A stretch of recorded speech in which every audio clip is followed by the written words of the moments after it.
Hey, welcome, all my right thinkers. Thanks for tuning in. And check out your boy, Default Thinking, right out here in the lab. And I'm in the book of wisdom. I'm just rolling along. We got another lesson here today. It's called Know Thyself. That's my motto. That's my rallying cry. Because it's a lot that goes into knowing thyself and just knowing your name. And we get into the lesson. I take care of that when I get to the lesson. Let's go. I'm excited, right, thinkers? Let's go. Rightism. 25 rules to live by. Storytelling. Story with a message. There's always a message in my stories for life. I give you life lessons. You tune in to receiving them. I appreciate you. We got a good thing going. Let's do what we do. Right thinking mission is to enlighten, inspire, educate, and motivate you, the individual, to a higher spiritual level of enlightenment. Right thinking way of life through mental and spiritual discipline, practice daily, will help and guide you to obtain your goal of reaching spiritual enlightenment, aka know thyself. My mission is that all right thinkers know thyself. If you're a right thinker, your goal is to know thyself. See where we're going with this? Let's get there together. So I asked the question, do you know you? You will when I'm through. That's what I do. It's rhetorical, but if you don't have to answer for yourself, tune in. I got you. A person who knows not and knows not that they know not is foolish. Disregard them. A person who knows not and knows that they know not is simple, but you can teach them. That's why I do what I do. For you, appreciate you too. Stay tuned. I got more for you. A person who knows not and believe and think that they know is dangerous. Avoid them. I do. A person who knows and knows not that they know is spiritually asleep. I can awaken them. I'm the spiritual alarm clock, here to wake you up with knowledge of self. That's what I do for you. A person who knows and knows that they know is wise. Follow them. All these persons reside in you. Right thinkers, know thyself and to Maat be true. We're talking about knowing thyself. This book of symbolism or wisdom, it breaks the symbolism down so I can do my job a little easier. So it makes me, and you see here, makes when I do a lot easier because this is esoteric teaching and it breaks it down. This is the four veils of ignorant concepts and realms that we can live in. Everything is about what? This thing here, the skull, the head. That's where God dwells.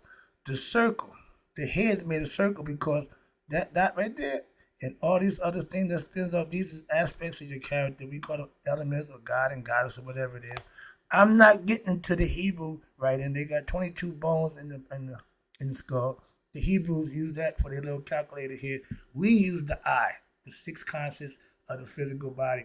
We say the body got five, but they don't count the right here, my favorite part, the thought, thinking. None of work without thought. So thought is generated fact that got to be part of the senses to ignite the brain, to send information to the brain. Remember, the senses define body. You can smell it, you can see it, you can hear it, you can touch it, and you can taste it. Each one of them has a different value. So we're going to talk about that quickly. This is going to be a lesson that's going to be all about learning about how the body functions, what it's really about. Let's go. The body itself, again, does not live. It's merely the vessel or the vehicle that's sustained by what? The spirit that's within and the conscious that controls within. It is the indwelling essence that gives the body motion and life. Here we going with this? Come on. So will and purpose. Let's get a lesson about will and willpower, will over fear. You can be successful. But will and purpose, as y'all Christian boy, Jesus said to you, man will never see death. For there is no death to see or to know. What the hell? He's speaking in parables now. Now, y'all said, Jesus spoke. Yeah, he was speaking. Oh, yeah, hey, y'all didn't get the concept. Okay. Life is not confined to the physical world. That's what all ignorant people believe. This is it. Party's over. When I die, that's it. Ain't nobody came back and told us otherwise. All the man, I'm so. But that's okay. They had the right to do that. Okay. Those are the ones that died twice. Twice, yeah. When the physical body dies, you got the conscious and the spirit. The spirit can't die, but the conscious, if it's not enlightened, it's going by the way of Sandusky with the body. Hence, double death. The Egyptians, last thing they wanted to do was die twice, meaning they didn't want to die ignorant without knowledge of self. That was a big thing. Then why? That's how you get into the other life. Calm down. I guess don't get me started. So let me just be nice. Just get a lesson. Knowing thyself. This is my pet peeve. So this is important to me. You need to know everything about you. That's what knowing thyself means. Knowing you black, knowing you white, knowing you male or female, knowing your birthday, knowing your zodiac, that don't mean a damn thing. Excuse me. In the grand scheme of things, sorry. But knowing thyself is the intricate understanding of how you and how your body actually work. Mastering one's thought process, mastering how to think, mastering your actions. Those are things that you're responsible for, every individual. That's our inalienable right. If you exercise it the way you want, that's your choice. But with every choice come consequences and actions. You reap what you sow. Moving on. They made a perfect system. The matrix is perfect. Okay, the idea is it's made perfect for the ignorant to stay ignorant and for the enlightened to get out. Simple as that. Moving on. And life is not confined to the physical. Everybody believe that. Why? Because it is an eternal force that transcends the form. That's the spirit that's in. It don't and it can't die. It can just transform to another situation, another body. That's it. Or go back to its maker. Calm down. The body, again, you are not the body, but the body is what they call the manifestation of the spirit. From spirit to matter, the body is matter. Spirit came down into matter. When you're born in the womb of the mother, expecting child. Do you know the first thing that enters that child is what? Pineal gland. Put the P, that's seed. That's what he plants in. That's symbolism and understanding. God is with you all the time. We're in the mind. You got to figure it out. He give you a mind to do just that. That's why he give you the brain. That's why it's for. And body is an instrument through which the soul, the spirit, expresses itself. Again, every thought and intention originates in your conscious mind. God created everything from the thought. Okay, and is then projected into the physical form. We create a thought, we think about it, and we utter it. I'm going to do so-and-so. I'm going to do so-and-so. And then we put the action. I tell you, thought, emotion, action. That's the true and self. That's how things are created. Anything less than that, you can't have creation. You got to have the seer, the seen, and the sight. That's three things got to happen. Okay, and they show you God is the seer, all hidden one. He's all everything. Everything after that has to come into pairs. What? Two opposites to make a whole. God don't need it. He's both those things. That's the difference, and that's the point. Of God. That's the God attribute. Okay, and your body, in its essence, is just an electrical machine. That pineal gland is light in the darkness. Ain't no light in your head, but the light is in the pineal gland. Understand that. That's God enlightening you from within. And that's operating, that's under the guidance of what they call the centering soul. And receiving what? Commands. Stop right there. When you go into meditation, as a yogi, 10 years practicing, when you go into that meditative state of mind, you're not talking, you're listening. And you're listening, who's doing the talking? That means you are a dual individual. That means two things is going on inside of you at the same time.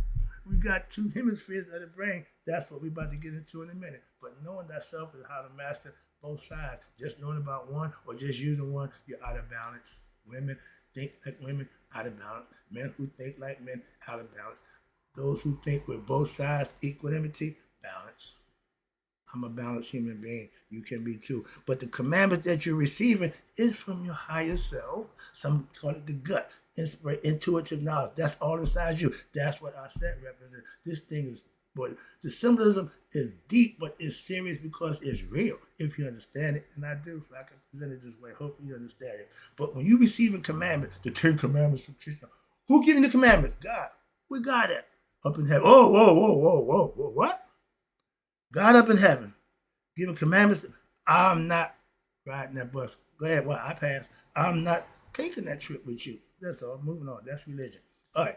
But from the omnipotent cosmic intelligence, God is all what? Consciousness, so he knows all. That permeates all existence. The spirit is gives them what life. The consciousness gives you the ability to what? Know who you are. To think is what? To think right is to be able to create from a thought. The world is brought into existence. Thoughts is the architect of reality. It starts with a thought. Oh, the Big Bang. Spare me that. Shaping the unseen into what form? See where we're going with this? We create what? With light for all existence. The first thing y'all say how creation started was what? With a Big Bang. Bringing light into darkness. Excuse me. God, dog. Sorry about that. When you can bring light out of darkness, that's what God represents. This little light of mine. All you gotta do is let it shine by what? Waking it up and letting it do what it do. They call it the third eye because once it awakens, it shines the light. It radiates light. That's why everybody see who get the seventh chakra crown. It's the halo over their head. Everybody gets this big crown. Hello, they call it the crown chakra for a reason. It covers the dome, which is your skull, which is this is all symbolism at its best. I'm going a little too fast. Slow down. Let's get this together. Now, to think again, right? Think is to create, and light in all existence, light is in motion. So there is, let there be what? Out of darkness. The noon was darkness, potential for any and everything. But they needed to start what? With light. To get anything done, we was in darkness. So understand that. And there is nothing that is not light. Form is born in the image of thought. Feet about to run again. I alone exist. Therefore, everything that exists is of me. Excuse me. Yeah, sorry about that. When God says, I alone exist, that's telling you who he is. I am the all, or I am that I am. That's God making his presence known in every aspect of the word and conceptually in the conception of God. Man is unique amongst all creatures. Why? For he alone possesses what we call self-awareness of cosmic light within. While all other beings, that means we have a consciousness. Okay, we have a pineal gland that communicates with God. Cats is the only animal other than us to have a pineal gland to communicate with God. That's why our Egyptians revered the cats. But while all other beings all act upon what? Instinct. That's why for the first 3 degrees is fight or flight, sex, and ego. Those 3 things are lower nature. When you live on that level, then you're living in that hell state of mind. Raise it, get the heart compassion, speak Maat, open the third eye, become spiritually enlightened. Now you are an enlightened being, an Akus, walking the earth with what? Knowledge of self. And man has the ability to what? Consciously co-create with the divine. I can do all things through what? The divine who strengthens me. That's the real story. Okay, but they can use Christ. Don't make a difference to me. If it works for you, call it what you want, say whatever. But the fact of the matter, actually having it happen, what you call it don't mean jack. When you're aligning with your eternal intelligence, your higher self, that governs what? All things. Again, you back in line with God. Right here. 4 phases, 4 relative concepts. I'll break that down for you right here.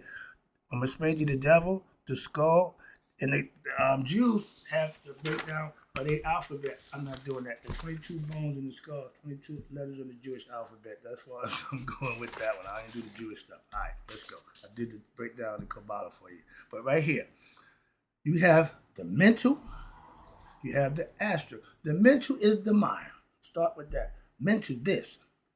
Astral is what we call what? The nervous system. Tree of knowledge of good and evil. And then you got the etheric. realm, which is the cardiovascular system, and both of those take place in the body. So is the mental. So the three things that you have inside you is your consciousness, your nervous system, cardiovascular system, and then the physical body. Okay, that's how the body is ran, and this is the things you need to know about knowing thyself. These are things you need to know thyself. You got the devil, you got the deveil. The deveiling meaning you pulling you lifting the veil of ignorance of who you are, and now you can see. Let's go. That's the concept. You become the devil. I tell people, God and the devil are the same entity inside you. Your choice is to what? Serve the devil or serve God. Your choice. You have the right. And if you serve the devil, you get rewarded by materialistic things, pleasures of the flesh. You serve God, you get blessed with things that you actually need in your life. Your choice. I made mine. I'm sticking to it. When you become the devil, you become the devil when you deveil what? Your consciousness. Go against what you know is right. You know what you're about to do is wrong, and your conscience something doing, you say hell with it. That's the devil and the angel concept. When you become the devil, when you go against God. God is good, the devil's bad. You decide to do bad, you're doing the devil's work. But you're doing this by restricting your awareness and make it solely about what? The physical realm. All about me. The ego is about me. All physical, not spiritual. He edged God out. God is spirit. The ego don't have spirit. That's the other guy, okay? And serving your scheming. By doing this in the physical realm, you are severing your connection to the divine plane, your higher self. You cutting off your ability to become what? God-like. Why? Through ignorance. Okay, hold yourself down. You your own worst enemy. They call the veil of illusion or separation because the ego believes that he got to compete. It's him against the world. That's that mentality, okay? The false perception of that reality is confined to what? The material existence, the material world, physical stuff, monetary stuff, okay? But when you limit yourself, again, you doing this, you limit yourself to what? Matter over mind. You take physical over spiritual. I made that decision a long time ago, okay? And now you operate on what they call survival mode. Low nature, okay? You trying to do what you could to get you to do you because you're in competition. So you ain't trying to be outdone. So you constantly in competition. You constantly agitated. You constantly worry about what somebody else is doing, how they doing, why they doing, who they doing. Everything except yourself. Disconnected, okay? When you go in survival mode, this is the disconnection from your higher wisdom. You're not worrying about getting better. You're worrying about survival. You're in survival mode now. I got to do or die. I got to make it. I got to get that money. I got to take care of this. All the time missing what's going on. So this disconnects you from what? Your higher wisdom and the ability to use your intuitive knowledge that's already inside you. But if you don't raise your consciousness, you'll never know. And your spiritual truth. You are spiritually ignorant and blind. That's the devil. The devil don't care about nothing except what he can feel, taste, touch, hear, and experience. That's the lower nature. That's the beast. That's man. This is 666. It comes out to 18. 8 and 1 come out to 9. 9 is the completion of man. It's all symbolical, and I can just play games with it all day long. Okay, let's talk about why the God sign for God is the circle. Okay, the top part of our body, the head, the skull, is a circle for a reason. God is what? No beginning, no end. When you see a circle, that's telling you that's God. Why? There's no beginning, no ending. The Ouroboros.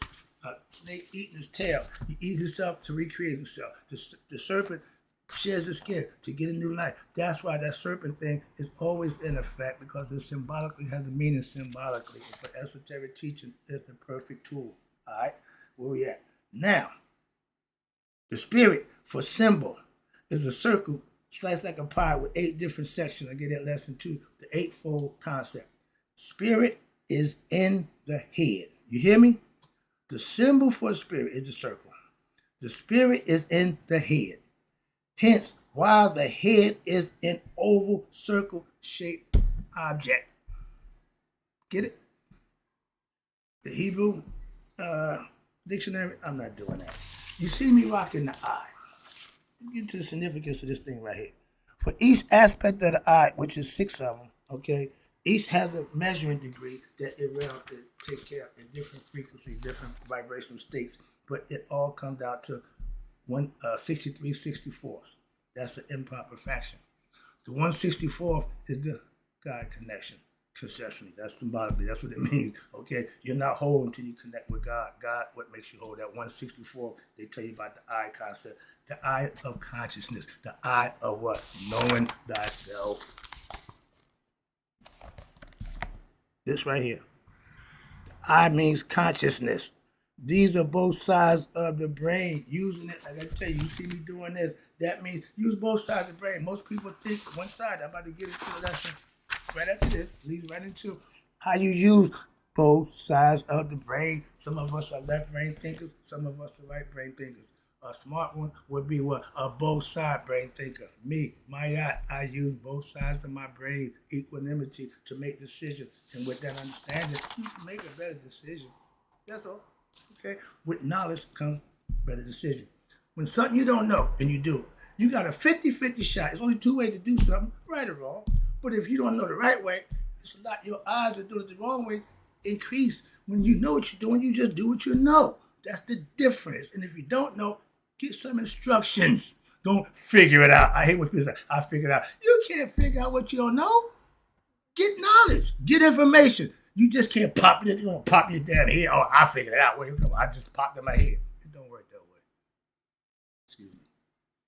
The I breaks down to 6 pieces. Okay? The first one, the I part right here. First part, the I. That's this here right here. That's 1/2. Then it goes to this is the smell. This consists of smell.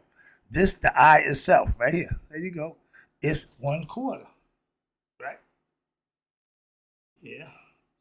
Smell, sight is 1/4. And now, this one seems to be forgotten. Thought. You need this to communicate the smell to the brain, the vision to the eye. So you need thought. I don't know why that's number 3, but that 3 is the thought, the process. 4 is hearing. That's back here, the back side of the eye. And that's hearing is 1/16. Thought is 1/8. And now you get down here to the last 2 parts. This is touch.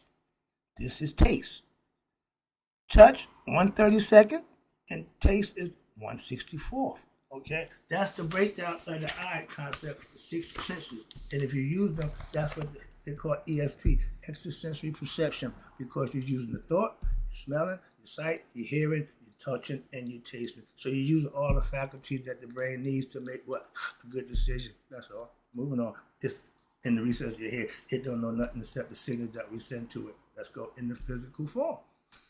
To reveal yourself is in divine awareness, means become awakened. That eye, that's the third eye, that's eye contact. You need to wake that up with what? With smelling it, seeing it, hearing it, thinking it, touching, tasting it. These are all the things that you can manifest for yourself. That's why. And it's called the awakening. To see, to be able to see beyond the illusion. You only do that when you open the third eye. These 2 eyes can't see the illusion. Y'all stuck in the matrix. You can't see. So third eye awakening makes you see beyond the illusion and remember your infinite nature. I say know thyself because that's what's handed down. As I've been studying and paying attention, some people say remembering. Okay, I understand it, but I prefer to know. Why? You find out for yourself. Remembering, you're going to do something that's going to tap the memory and bring it all back. I'll really get mine as I go. That's all. But true liberation only comes when you are able to transcend from your physical and align with your higher self, spiritual, Haru, the potential to be your best self in me and you. We all had the same spirit. It's the same. Realizing ancient called Haru the great he, she, why? It was in men and women. It didn't pick and choose. The spirit didn't pick and choose. I'm just what they know. It's both. Realizing what? That now you realize that, again, every individual needs this for themselves because you have to realize that you are not just your body. I try to tell you that mind run the body is the perfect example. Wet dreams. Most people like this one. When you're in dream state, the physical body is at rest. The mind is at work, the subconscious. And if you're in a dream so tense that you believe you actually having sex, you will react like having an orgasm. It's called a wet dream. People have them all the time. Some people know how to set them up and do it for that purpose. Why? Substitute having sex. But you're still what? Releasing your cerebral spinal fluid, that sperm. So even if you sleep and they come out, you still just burnt it out. So wet dreams ain't always good, okay? And most people who have it is those who are what? Sexually deficient when they ain't had none. So to think about it, it goes so intense that they really don't have it in their mind. So, but when you are conscious of you being what? The spark of the eternal consciousness. You one with God. You have to come to grips with that. Wrapping it up.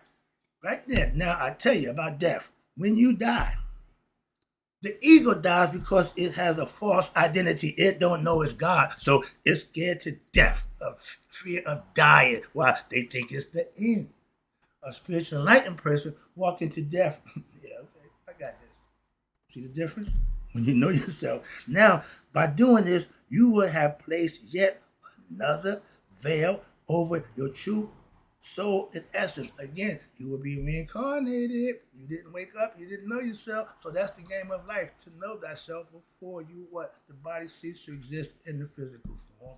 Hope you enjoyed the lesson. Hope you know more about thyself than before. Now I'm going to take you to how the brain operates. Left and right side brain thinking. Left and right back. Right thinking. Hope you enjoy this. I'm really having fun doing this. So in closing, may you all live to be 100. May 100 miles a day. So I never know that my right thinkers who finally know thyself have passed away. I'll be right back.